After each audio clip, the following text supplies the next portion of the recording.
Assalamualaikum, dear brothers and sisters. As you can see behind me, there is a little girl. Actually, she is feeding grass to these goats. Have a look at them. There are about seven goats over here. Over there, as you can see, somewhat white color goat. It's lying down, and another white color goat is eating right. And over here, as you can see, there are two. Uh, one is lying down, and one is eating grass.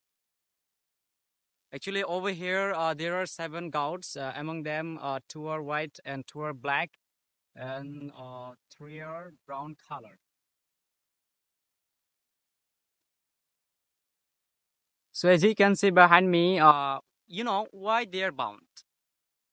Why they're bound? Actually, they're bound because if they're open at the moment, they will eat this paddy wheel, right? Actually, they will eat rice and destroy this paddy wheel. That's why they are bound. And right now, as you can see that one white color goat over there is trying to eat this right. That's why they are bound. So guys, can you think of feeding grass to this goat? Actually, it's really awesome, and I really like feeding domestic animals, not only goats but also cows.